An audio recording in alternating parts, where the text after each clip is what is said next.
नमस्कार। आज एमती एक कथाटी कहबी जहाँकि आपन गोटे भल बंधु बाछिबारे साहाय्य करी। तेरे कथाटी शुणु। गोटे नई कूल थरे गोटे कंकड़ा बिछा एवं गोटे बेंग भितर बंधुता है।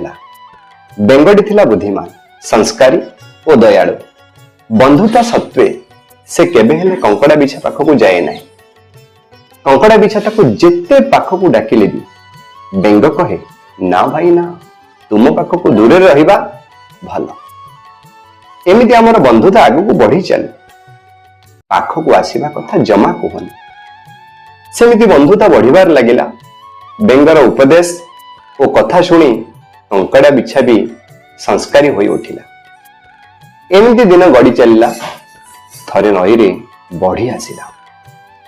कंकड़ा बिछा विकल रे डाक दे कहिला, बंधु मते तुम पिठी रे बसाई आर कूल को नहीं जाओ, नहले बंधु मु मरी जीवी। बेंग कहिला, मु तुमको साहाय्य करिबी सत, किंतु भय लागुची जे तुमे मते नाहुड़ मारिबो। आउ सेमिति हेले नई रे मु बोडी मरिबी एवं आम दुहींक प्राण जीव।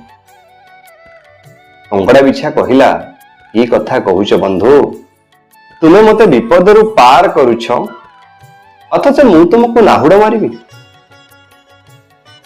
जहा हेउ बंधुर विकल कथा सही न पारी बेंग कंकड़ा बिछा को पिठी रे बसाई नई पार हैला।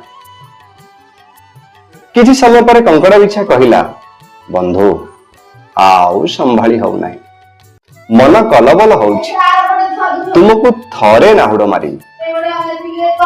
बेंग नेहुरा ही कहिला, सेमिति करना बंधु, सेमिति कले दुहे मरिबा। कंकड़ा बिछा कहिला, बंधु तुम सहित रही मु भी दयामया कथा बुझिलिनी, संस्कारी हेलिनी, तथापि नाहुड़ न मारी मु रही पारिबी नाही।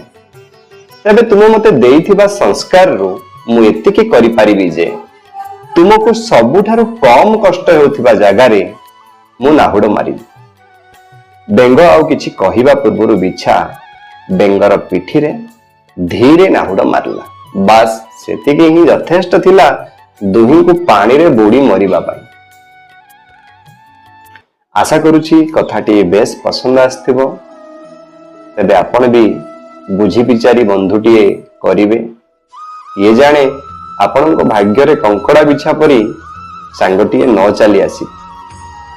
रहुची सतर्क रुहंतु, सुस्थ रुहंतु। जय जगन्नाथ।